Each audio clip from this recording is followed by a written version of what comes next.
Nabila Putri Lestari dari jurusan Kebidanan Poltekkes Kemenkes Yogyakarta, Prodi D3 Rekam Medis dan Informasi Kesehatan.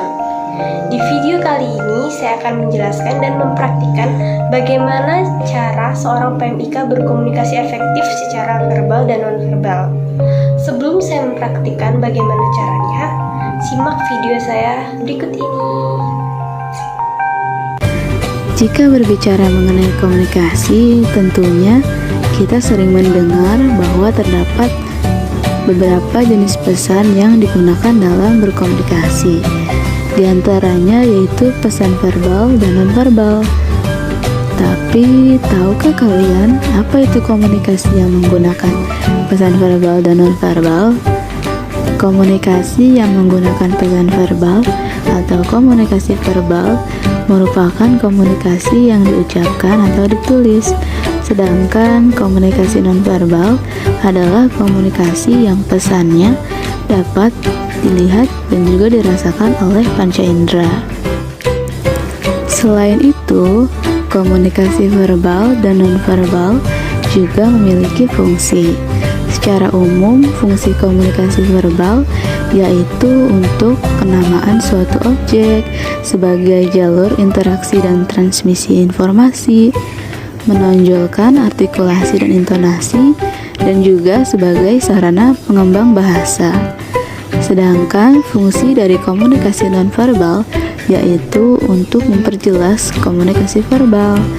Tanpa disadari, dalam kehidupan sehari-hari pastinya kita sering menggunakan komunikasi nonverbal tersebut. Penerapan komunikasi verbal biasanya lebih mudah karena masalah dari komunikasi verbal hanya terletak pada perbedaan bahasa dan pemaknaan saja. Komunikasi ini termasuk komunikasi yang paling sering kita gunakan dalam kehidupan sehari-hari.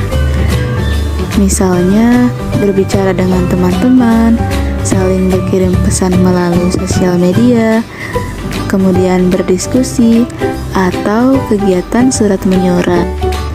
Sedangkan penerapan komunikasi nonverbal dalam kehidupan sehari-hari misalnya yaitu ekspresi wajah, gerakan tangan, intonasi suara,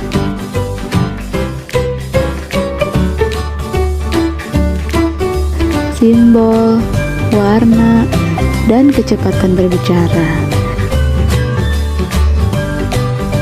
Salah satu jenis komunikasi nonverbal yang paling umum digunakan yaitu ekspresi wajah.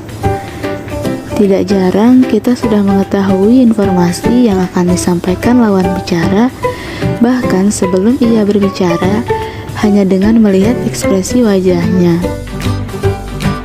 Intonasi kita saat berbicara juga dapat menentukan pesan yang tersampaikan ke pendengar. Simbol-simbol juga termasuk dalam komunikasi nonverbal.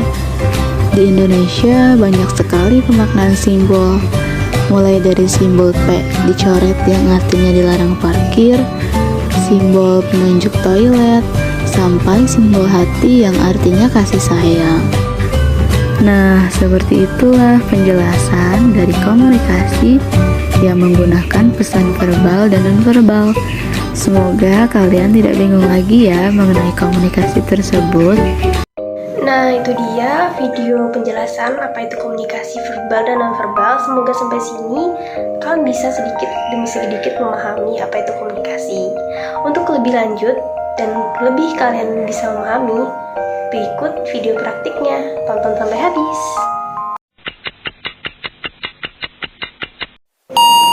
Nomor antrian A10 silakan menuju loket pendaftaran.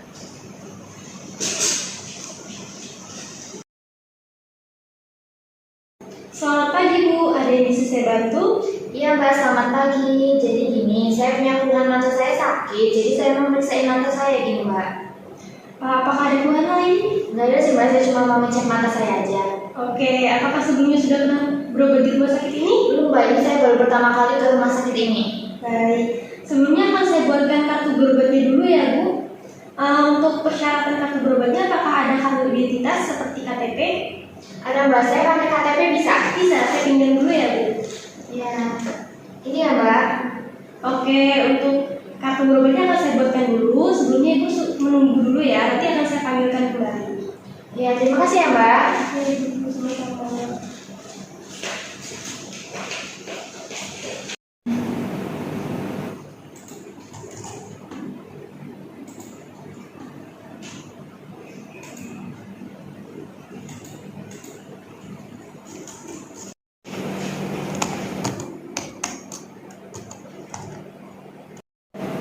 Atas nama Bu Tiara Anggun.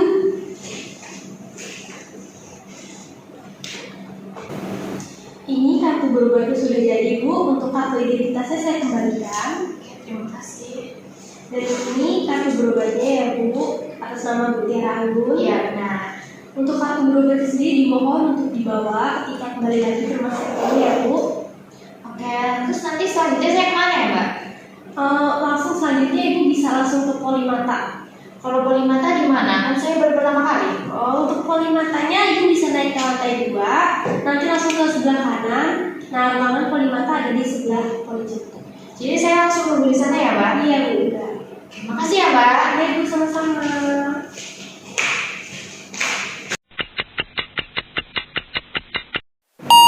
Nomor antrian B10 silakan menuju loket pendaftaran.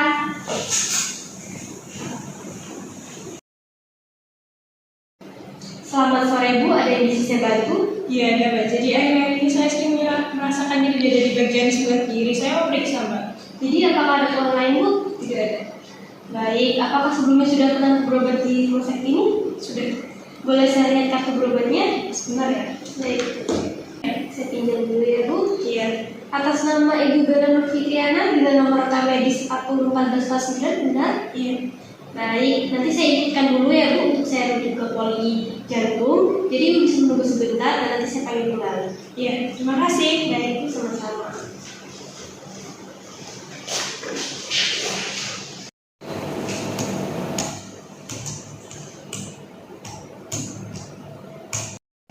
Atas nama Ibu Bella Nur Fitriana,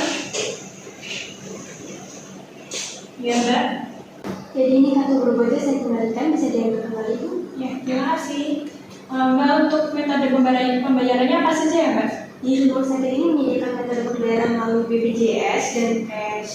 Untuk BPJS sendiri persyaratannya yaitu fotokopi KK 1 lembar, fotokopi KTP 1 lembar, fotokopi BPJS 1 lembar, dan membawa BPJS asli. Iya. Kalau gitu saya pembayarannya melalui cash saja Mbak. Baik, kalau ingin mulai cash, saya buatkan notanya dulu, lalu nanti bisa ke kasir terlebih dahulu, baru untuk ke poli jantung ya Bu. Iya, terima kasih. Saya buatkan sebentar ya Bu. Iya.